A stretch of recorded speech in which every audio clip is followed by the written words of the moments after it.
Students, Neena Hindi classes में आपका स्वागत है। आज हम एनसीईआरटी कक्षा 10वीं हिंदी की पाठ्य पुस्तक संचयन भाग 2 का पहला पाठ हरिहर काका पढ़ेंगे, जिसके लेखक मिथिलेश्वर जी हैं। इस पाठ में बच्चों एक बूढ़े व्यक्ति जिनका नाम हरिहर है, उनको काका बोलते हैं गांव में। तो हरिहर काका की कहानी है।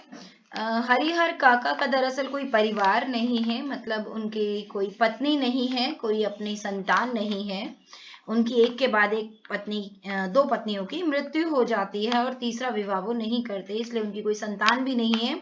और अब सभी लोग उनकी जायदाद को हड़पना चाहते हैं। तो इस जायदाद की वजह से उनको कितने परेशानियां उठानी पड़ती हैं, इन सब के बारे में हम पढ़ेंगे इस पाठ में और जानेंगे कि ऐसी स्थिति में एक व्यक्ति को कैसे निर्णय लेना चाहिए, क्या करना चाहिए। ठीक है, आइए तो इस पाठ को हम शुरू करते हैं। अब यहाँ पर लेखक बता रहे हैं, लेखक जो कि इसमें इस कहानी में जब हरिहर काका बूढ़े व्यक्ति हैं तब लेखक एक छोटा सा बच्चा है, ये बाद में लिखी गई है। छोटा बच्चा, बहुत छोटा भी नहीं पर थोड़ा छोटा बच्चा है, जो कि हरिहर काका का मित्र है।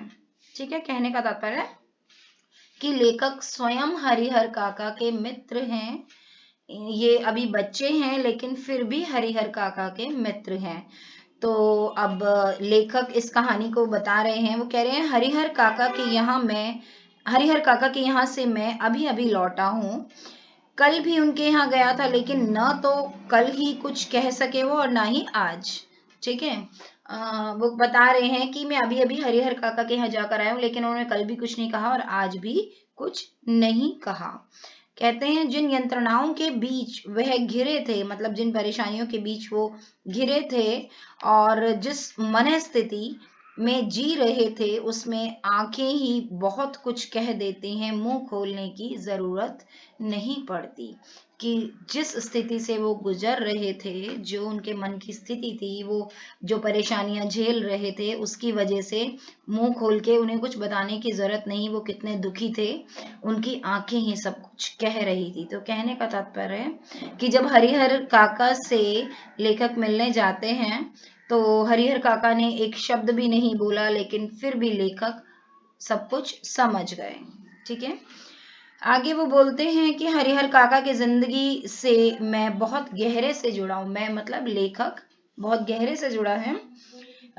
अपने गांव में जिन चंद लोगों को मैं सम्मान देता हूँ, चंद मतलब कुछ लोगों को जिनको मैं सम्मान देता हूँ, उनमें हरिहर काका भी एक हैं। कि मतलब हरिहर काका लेखक के लिए बहुत ही सम्माननीय हैं। ठीक है, हरिहर काका के प्रति मेरी आसक्ति, मतलब मेरा लगाव, जो है, मेरी आसक्ति के अनेक व्यवहारिक और वैचारिक कारण हैं, जिसमें से दो प्रमुख कारण है। कि मतलब लेखक को हरिहर काका से जो इतना लगाव है, उसके दो कारण हैं। एक तो हरिहर काका उनके पड़ोस में रहते हैं, दूसरा लेखक की माँ बताती है कि हरिहर काका बचपन में लेखक को बहुत ही प्यार दुलार करते थे, उनको अपने कंधे पर बिठाकर घुमाया करते थे।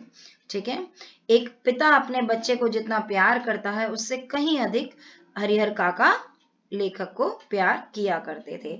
और जब लेखक सयाना हुआ तब उनकी पहली दोस्ती हरिहर काका के साथ ही हुई। तो सबसे पहले मित्र हरिहर काका ही थे, इसलिए लेखक को हरिहर काका हर बात बताते थे, खूब खुलकर उनसे बातें करते थे, उनसे कुछ भी नहीं छुपाते थे।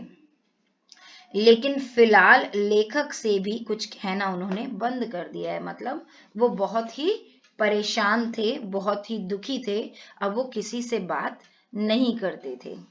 ठीक है बच्चों, तो आइए पढ़ते हैं, जानते हैं कि ऐसा क्यों है। हरिहर काका इस स्थिति में कैसे आ फंसे, यह सब बताने से पहले गांव के में एक खास जगह थी, गांव की ठाकुरबाड़ी, उसके बारे में लेखक हमें बताना चाहता है। लेखक ने बताया है कि गांव के पूरब में एक ठाकुर जी का विशाल मंदिर था, जिसे गांव के लोग ठाकुरबाड़ी कहते हैं।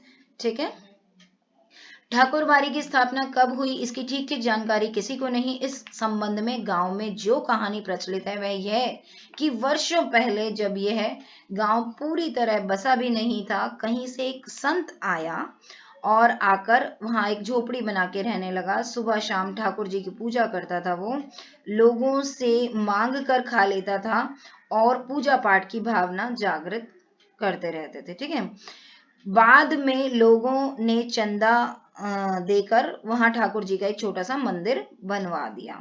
ठीक है, कि एक संत आया, वहीं रहने लगा, लोगों से मांग के खाता था, सुबह शाम पूजा करता रहता था और फिर चंदा देकर लोगों ने एक वहां पर छोटा सा ठाकुर जी का मंदिर बनवा दिया। ठीक है, लोग ठाकुर जी से बहुत सारी मनौती मतलब मन्नतें बोलते हैं, जैसे हम मनौती मनाते कि मतलब मन्नतें मांगते कि पुत्र हो जाए, मुकदमे में विजय हो जाए, लड़के की शादी हो जाए, लड़की की शादी हो जाए, ये हो जाए, वो हो जाए, नौकरी मिल जाए, वगैरह वगैरह बहुत सारी ऐसी मन्नतें मांगते। और जब उनकी मन्नत पूरी हो जाती तो फिर वो ठाकुर जी को रुपए, जेवर, अनाज ये सब चढ़ाते। और कोई कोई तो ज्यादा खुश होते और जिनके पास ज्यादा पैसा होता तो वो क्या करते थे, एक छोटा सा जमीन का, खेत का ऐसा टुकड़ा भी ठाकुर जी के नाम लिख देते थे। ठीक है, तो लोग ठाकुर बाड़ी के नाम पर इतना चंदा देते थे या इतना कुछ दान में देते थे कि अब ठाकुर बाड़ी के नाम पर 20 बीघे खेत हैं। धार्मिक लोगों की एक समिति है जो ठाकुर बाड़ी की देखरेख और संचालन के लिए प्रत्येक 3 साल पर एक महंत और एक पुजारी नियुक्त करती है। ठीक है, कि 20 बीघे जमीन है और एक समिति बना रखी है जो ठाकुर बाड़ी की देख रेख करती है और वो साल में एक महंत और एक पुजारी को नियुक्त करती है जो ठाकुर बाड़ी की देख रेख करते हैं। ठीक है बच्चों, आगे बताते हैं ठाकुर बाड़ी का काम लोगों के अंदर ठाकुर जी के प्रति भक्ति भावना पैदा करना था, धर्म से विमुख हो रहे लोगों को रास्ते पर लाना है। ठाकुर बाड़ी का काम मतलब जो वहां पर एक महंत और एक पुजारी होता था, उनका काम क्या होता था कि लोगों में ठाकुर जी के प्रति भक्ति भावना पैदा करे और जो लोग धर्म से विमुख हो रहे हैं उनको धार्मिक रास्ते पर लाना और पूजा पाठ के रास्ते पर लाना। ठीक है, वहां पर हमेशा भजन कीर्तन की आवाजें गूंजा करती थी। गांव में किसी भी पर्व त्योहार की शुरुआत ठाकुर बाड़ी से ही होती थी। ठीक है, और व्रत कथाओं के दिन ये जो वहां के ब्राह्मण साधु ये सब थे, ये घूम घूम कर कथा वचन करते रहते थे। ठीक है, पूरे गांव में घूम घूम कर कथाएं सुनाते थे। ठीक है, उपदेश देते थे। और जब फसल पक जाती थी तो ठाकुर जी के नाम पर सबसे पहले भोग का कह लो कि थोड़ा सा अनाज निकाला जाता था और उसके बाद सब अपने घर लेके जाते थे। तो वो भी सबसे पहले ठाकुर बाड़ी में ही चढ़ता था। ठाकुर बाड़ी में प्रवेश करते ही लोग पवित्र हो जाते हैं, ऐसी सबकी मान्यता थी, ऐसा महसूस होता था। ठीक है, लेखक बता रहे हैं कि मन बहलाने के लिए कभी कभी लेखक भी ठाकुर बाड़ी में जाता है, लेकिन लेखक का मानना है कि वहाँ जो साधु संत थे वो लेखक को बिल्कुल पसंद नहीं थे, वो लेखक को फूटी आंख नहीं सुहाते थे। उसके पीछे भी बहुत सारे कारण हैं जो कि हम इस पाठ में पढ़ेंगे अभी आगे। लेखक का मानना है कि काम धाम तो ये लोग करते नहीं थे, जो वहां के साधु संत थे ठाकुर बाड़ी के, काम धाम तो कुछ करते नहीं थे, उसमें तो कुछ रुचि नहीं थी उनकी, बल्कि भोग लगाने के नाम पर खुद ही वो हलवा पूड़ी ये सब आराम से बैठकर खाते थे और कोई भी मेहनत नहीं करते थे। ठीक है, अब हरिहर काका के पारिवारिक जीवन के बारे में बताया जा रहा है कि हरिहर काका 4 भाई हैं, सबकी शादी हो चुकी है। हरिहर काका के अलावा सबके बाल बच्चे हैं, बड़े और छोटे भाई के लड़के तो काफी सियाने हो गए हैं, 2 की तो शादियां भी हो गई है, उनमें से एक पढ़ लिख कर शहर के किसी दफ्तर में क्लर्की करने लगा है, मतलब क्लर्क की नौकरी करने लगा है। लेकिन हरिहर काका की अपनी देह से कोई औलाद नहीं, ये उनके भाइयों के बच्चे हैं, उनके भतीजे हैं, लेकिन हरिहर काका की अपनी कोई औलाद नहीं। औलाद के लिए उन्होंने 2 शादियां की, लेकिन लंबे समय तक उनकी पत्नियां जीवित नहीं रही, एक के बाद एक दोनों बिना बच्चे को जन्म दिए ही स्वर्ग सिधार गई और उन्होंने फिर तीसरी शादी नहीं की। ठीक है, तो इसलिए उनकी ना ही कोई पत्नी है, ना ही उनकी कोई अपनी औलाद है। हरिहर काका के परिवार के पास कुल 60 बीघे खेत हैं, प्रत्येक भाई के हिस्से 15 बीघे पड़ेंगे। कृषि कार्य पर ये लोग निर्भर हैं, शायद इसलिए अब तक संयुक्त परिवार के रूप में ही रहते आ रहे हैं, वरना ऐसा भी नहीं। कृषि कार्य कर रहे हैं तो बड़ी जमीन पर इकट्ठे काम करना है, इसलिए शायद ये संयुक्त परिवार में रह रहे हैं।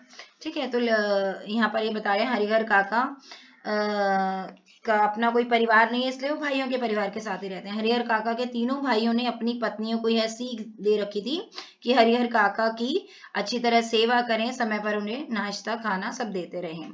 ठीक है, अब वो क्या करती हैं, लेकिन हरिहर काका के भाइयों की पत्नियां कि अपने मर्दों को तो अच्छे अच्छे पकवान व्यंजन खिलाती, लेकिन हरिहर काका के आगे वो सिर्फ बची कुची चीजें ही रखती थी। उनको रूखा सूखा खाकर ही संतोष करना पड़ता है। ठीक है, अगर कभी हरिहर काका की तबीयत खराब हो जाती तो वो मुसीबत में पड़ जाते। इतने बड़े परिवार के रहते हुए भी कोई उन्हें पानी तक देने वाला नहीं होता, और ऐसे वक्त अपनी पत्नियों को याद करके उनकी आंखें भर आती थी। ठीक है, वो अपनी पत्नियों को याद करते, क्योंकि इतना बड़ा परिवार है, लेकिन अगर वो बीमार हो तो उनको कोई पानी तक नहीं देता था, उनको अपना काम खुद करना पड़ता था।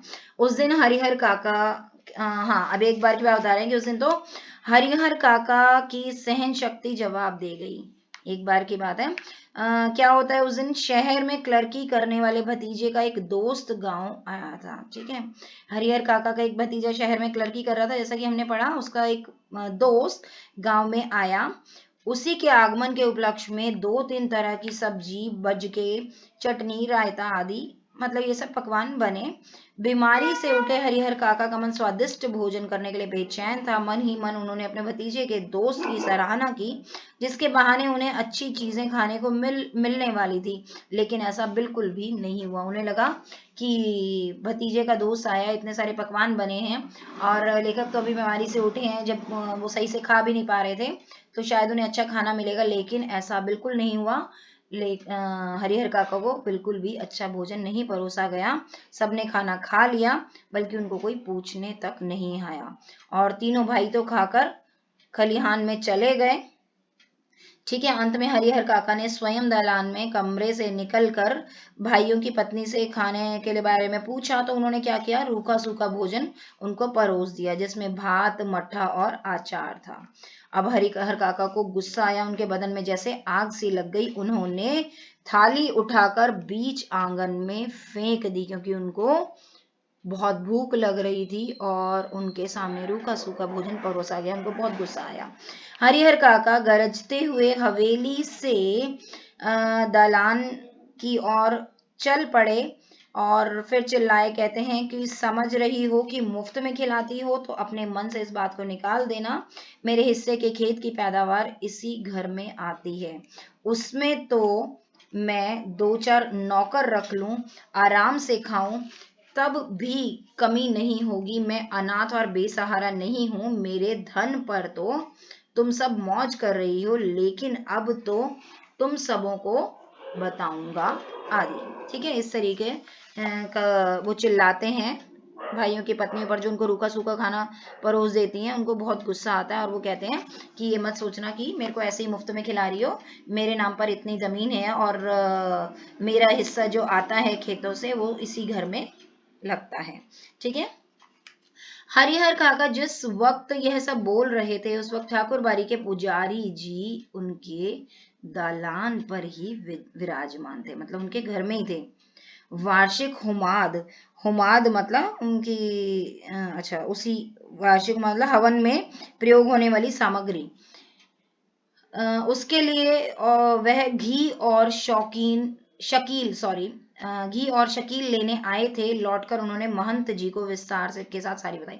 मतलब हुआ क्या कि जो ठाकुर बाड़ी के पुजारी थे वो उनके घर ही आए हुए थे, उन्होंने पूरी बात सुन ली और फिर उन्होंने जाकर ठाकुर बाड़ी के महंत को पूरी बात सुना दी, पूरी बात बता दी। और महंत ने क्या किया, उसी वक्त वो उठे और चल पड़े।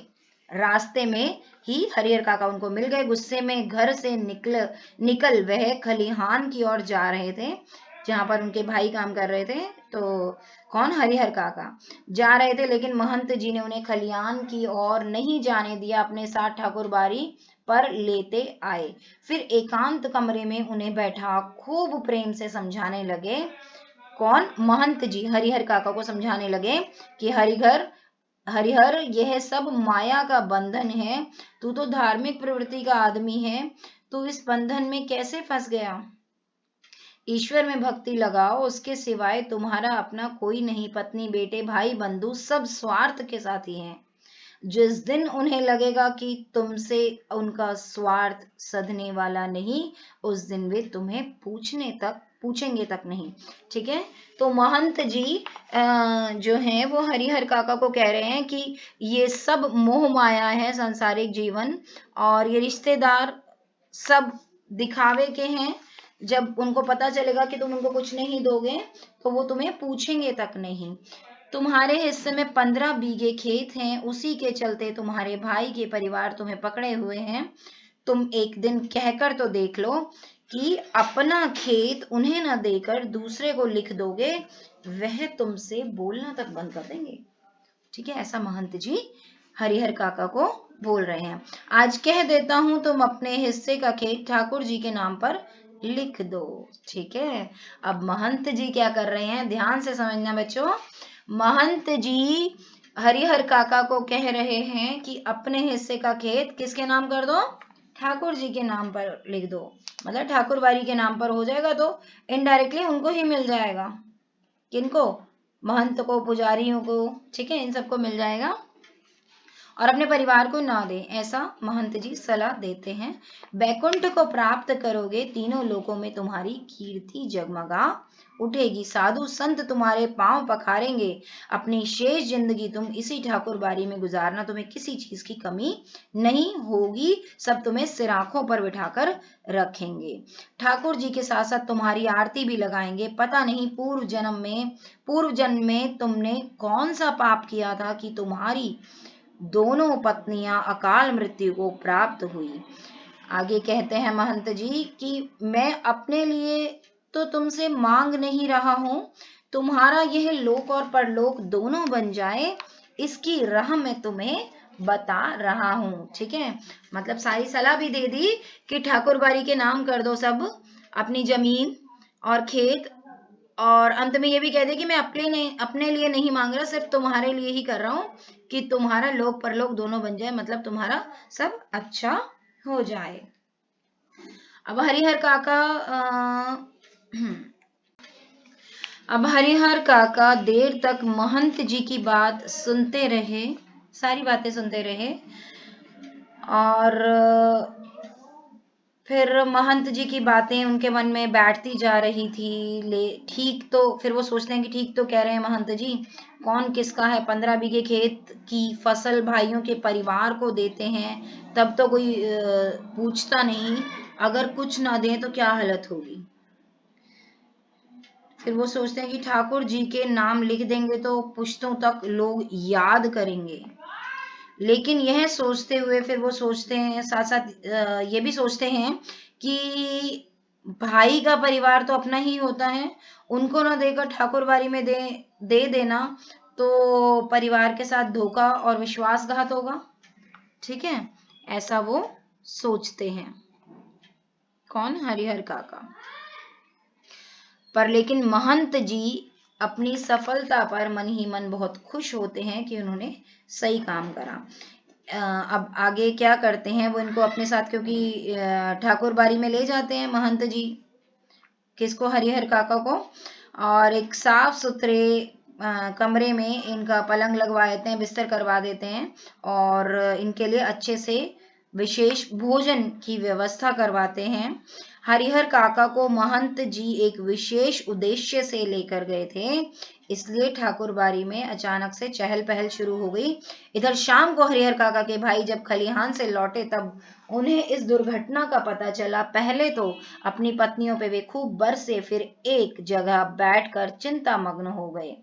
शाम गहराते गहराते हरिहर काका के तीनों भाई क्या करते हैं, ठाकुर बारी पहुंच जाते हैं, और फिर हरिहर काका को वापस चलने के लिए कहते हैं।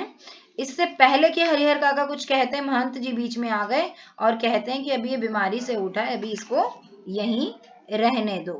ठीक है। अब रात में हरिहर काका को मिष्ठान और व्यंजन मिले।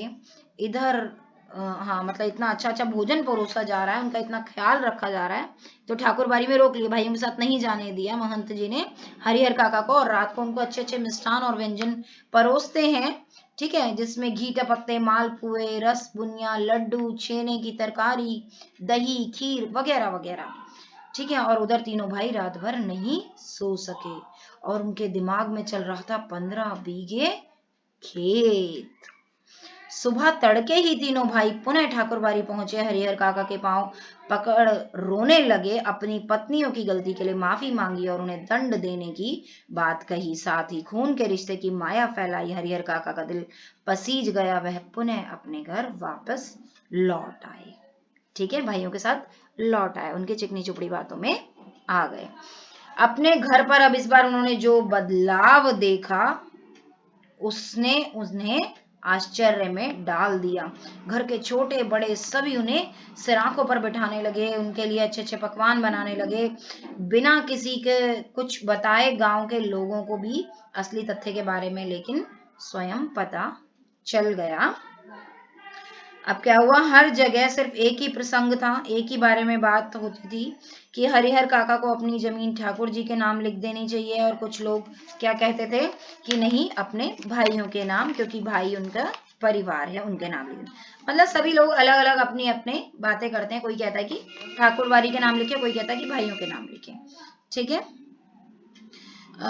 इस विषय पर हरिहर काका ने एकांत में लेखक से, मुझसे मतलब लेखक से काफी देर बात की कि उनको असल में क्या करना चाहिए।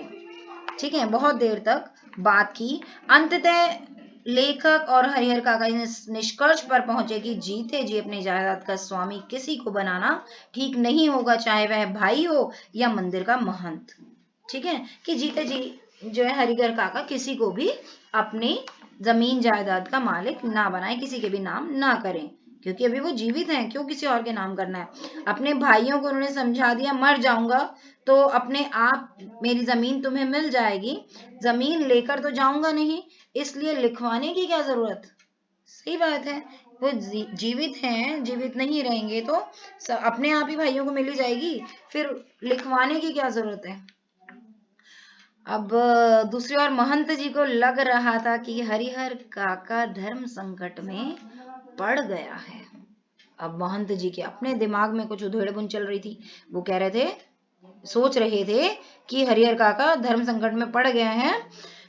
एक और वह चाहता है कि ठाकुर जी को लिख दूं और दूसरी ओर भाई के परिवार मोहमाया में, इन दोनों की मोहमाया में वो बंध जाता है।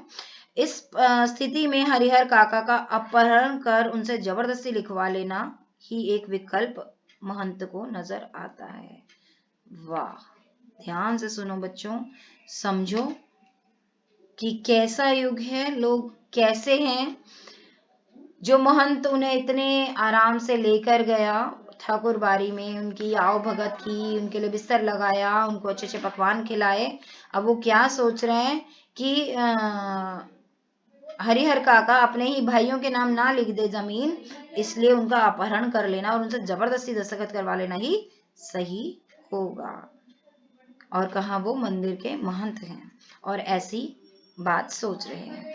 आधी रात के आसपास ठाकुर बाड़ी के साधु संत और उनके पक्षधर उनको पीठ पर लाद कर चंपत हो गए, भाग गए। मतलब आधी रात को आए ठाकुर बाड़ी और के साधु संत और उनको पीठ पर लाद कर ले गए। हरिहर काका के भाई लोगों के साथ उन्हें ढूंढने निकले। उन्हें लगा कि महंत का काम है। वो ठाकुर बाड़ी जा पहुंचे, वहां खामोशी और शांति नजर आई। देखें आगे क्या होता है। हरिहर काका के भाई ठाकुर बाड़ी पहुंच जाते हैं अपने भाई को ढूंढते हुए, लेकिन वहां उन्हें कुछ नजर नहीं आता। वहां चारों ओर शांति सी होती है। ठाकुर बाड़ी की छत से रोड़े और पत्थर उनके ऊपर गिरने लगे। किनके ऊपर? हरिहर काका के भाइयों पर।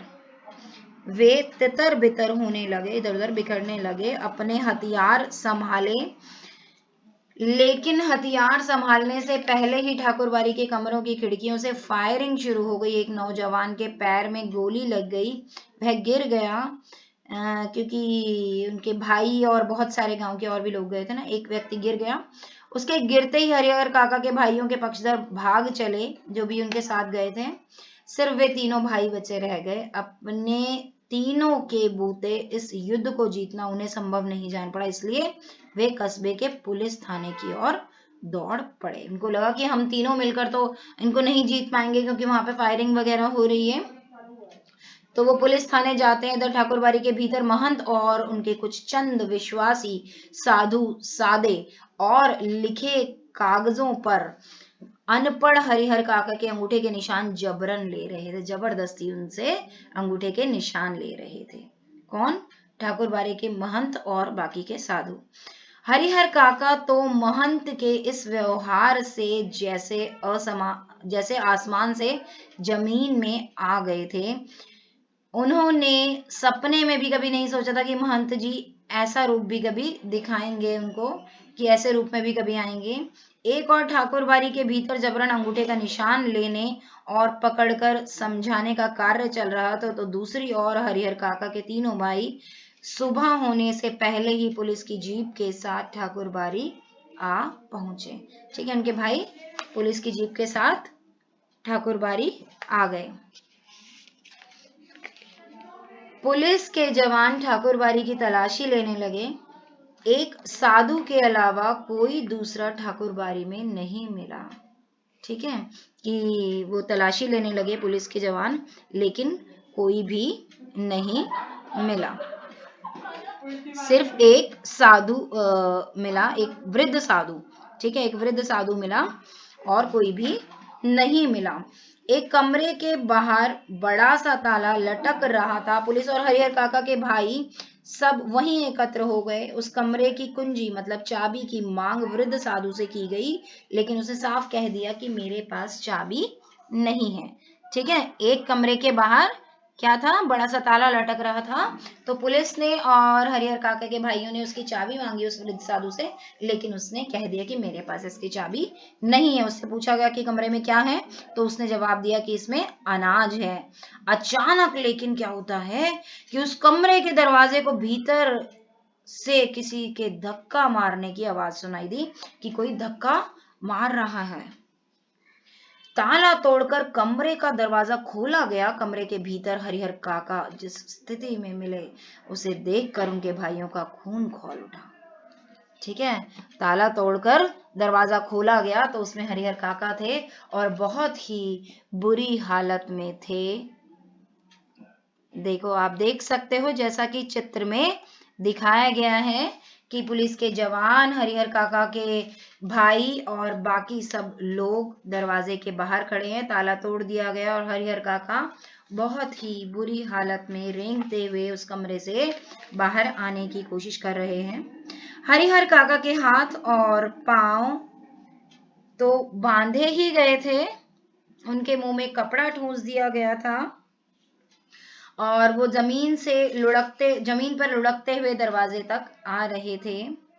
काका को अब बंधन मुक्त किया गया, उनको इन सब चीजों से हटाया गया, उनको जो बांधा गया था वो खोला गया। हरिहर काका ने ठाकुरबाड़ी के महंत और पुजारी और साधुओं की काली करतूतों का सारा पर्दाफाश कर दिया, पुलिस को सब कुछ बता दिया। उन्होंने कई सादे और लिखे हुए कागजों पर जबरन अंगूठे के निशान लिए, ये सब कुछ बता दिया। क्या क्या किया उन्होंने कहा कि ये सब डाकू हैं, हत्यारे हैं, कसाई हैं, और उन्होंने जबरदस्ती कागज पर उनके अंगूठे के निशान लिए। सब कुछ हरिहर काका ने पुलिस को बता दिया। जब हरिहर काका पुनः अपने भाइयों के परिवार के साथ, अब हरिहर काका पुनः अपने भाइयों के परिवार के साथ रहने लगे और वे सब उन्हें बहुत ही अच्छे तरीके से रखने भी लगे। लेकिन कुछ समय बाद हरिहर काका को ये महसूस होने लगा कि भाई अचानक उनको इतना आदर, सम्मान और सुरक्षा प्रदान कर रहे हैं। ये उनको समझ में आने लग गया हरिहर काका को कि ऐसा हो रहा है। भाई जब हाँ, अब क्या होता है रिश्ते नाते के लोग सब उनको धीरे धीरे समझाने लगे कि विधिवत अपनी जायदाद अपने भतीजों के नाम लिख दें, भाइयों के नाम लिख दें। लेकिन हरिहर काका नहीं मानते, उनको समझ में आने लगा था सब। अब भाई भी उनको समझा रहे थे, जब भाई समझाते समझाते थक गए तो उन्होंने उन पर दबाव देना शुरू कर दिया, उनको डांटना शुरू कर दिया। और उनके जो सगे भाई थे वो एक दिन तो क्या हुआ, उनके सामने हथियार लेकर खड़े हो गए। जब हरिहर काका नहीं मान रहे, हथियार लेकर खड़े हो गए और कह रहे थे सीधे मन से कागजों पर जहां जहां जरूरत है अंगूठे के निशान बनाते चलो, अन्यथा मारकर यहीं घर के अंदर गाड़ देंगे। गांव के लोगों को कोई सूचना तक नहीं मिलने पाएगी। देखो ऐसी धमकी उनके अपने सगे भाई दे रहे हैं। पहले तो उनकी अच्छी आओ भगत करने लगे, क्यों? क्योंकि सिर्फ उनको उनकी जायदाद का लालच था। और जब हरिहर काका ने उससे मना कर दिया, उन्होंने कहा कि वो दस्तखत नहीं करेंगे, अंगूठा नहीं लगाएंगे, तो मतलब जो भी कि दस्तखत या अंगूठा जैसा भी वो चाहते थे वो नहीं करेंगे, तो उन्होंने क्या करा, उन्होंने उसको धमकी दी कि वो उसको यहीं मारकर गाड़ देंगे और किसी को कानो कान खबर भी नहीं मिलेगी। ठीक है, कि एक जायदाद के पीछे अपने तक ऐसे हो जाते हैं, उनकी दुर्गति होने लगी। अब आगे क्या होता है, उन्होंने अपनी रक्षा के लिए खूब जोर जोर से चिल्लाना शुरू कर दिया। जब भाइयों ने उनके साथ ऐसा किया तो अपनी रक्षा के लिए खूब जोर जोर से चिल्लाने लगे। अब उल्टा हुआ, महंत जी को सब पता चल गया और वो पुलिस के साथ जीप लेकर आ धमके। उन्होंने बताया कि उनके भाइयों ने उनके साथ खूब जुल्म अत्याचार किया है और जबरदस्ती कागजों पर अंगूठे के निशान लिए हैं, उन्हें खूब मारा पीटा है और उनकी बहुत दुर्गति हुई। ये सब कुछ उन्होंने पुलिस को बता दिया। उन्होंने बताया कि अगर पुलिस नहीं आती तो वे उनको जान तक से उनको हाथ धोना पड़ता, वो उनको मार देते। ठीक है, ये सब कुछ हरिहर काका ने पुलिस को बता दिया। इस घटना के बाद हरिहर काका अपने परिवार से एकदम अलग रहने लगे हैं। उनकी सुरक्षा के लिए राइफलधारी पुलिस के 4 जवान मिले हैं। उन्होंने क्योंकि इसकी मांग करी थी तो उनको 4 राइफलधारी भी मिल गए हैं, अलग रह रहे हैं और 4 व्यक्ति उनकी सुरक्षा के लिए हैं। ठीक है, अब एक बार एक नेताजी ने भी कोशिश करी थी, उन्होंने कहा था, गांव के एक नेताजी थे, उन्होंने भी कोशिश करी थी, वो हरिहर काका के पास आए थे, उन्होंने भी कहा था कि उनके वो जमीन उनको दे दें, उनके नाम पर एक विद्यालय बनवा देंगे, उनका बड़ा नाम होगा। लेकिन अब हरिहर काका पर किसी का रंग चढ़ने वाला नहीं था, वो सब कुछ समझ चुके थे और वो किसी की बातों में अब नहीं आते थे और ऐसा उन्होंने बिल्कुल भी नहीं किया। ठीक है, और हरिहर काका अब वो बिल्कुल मौन रहते हैं, अलग रहते हैं, बिल्कुल मौन रहते हैं और अपने शेष दिन काट रहे हैं। एक नौकर रख लिया है, वही उन्हें बनाता खिलाता है। उनसे कोई बात कहो तो वो कुछ जवाब नहीं देते, बस खुली आंखों से बराबर आकाश को निहारा करते हैं। वो जीवन को समझ चुके हैं कि दुनिया कितनी लालची है, ये समाज कितना लालची है। भले ही कोई अपना हो कोई पराया हो, आज हर किसी को पैसा, दौलत, जायदाद ये सब चाहिए। व्यक्ति की कोई कीमत नहीं, रिश्तों की कोई कीमत नहीं। तो हमें आंखें बंद करके किसी पर भी विश्वास नहीं करना चाहिए। अपनी तरफ से सब अच्छा करना चाहिए, लेकिन आंखें बंद करके किसी पे विश्वास नहीं करना चाहिए और जीते जी किसी के नाम अपना कुछ भी नहीं करना चाहिए, वरना कोई भी ख्याल नहीं रखता। तो बच्चों, उम्मीद करती हूँ आपको मेरी वीडियो पसंद आई होगी, ये कहानी भी अच्छे से समझ आई होगी और इससे कुछ सीख भी मिली होगी। और अगर आपको मेरी वीडियो पसंद आई, सब अच्छे से समझ में आया, तो मेरी वीडियो को लाइक, शेयर और चैनल को सब्सक्राइब जरूर करें। जल्द ही मिलते हैं अगली वीडियो में। धन्यवाद, तब तक के लिए बाय बाय।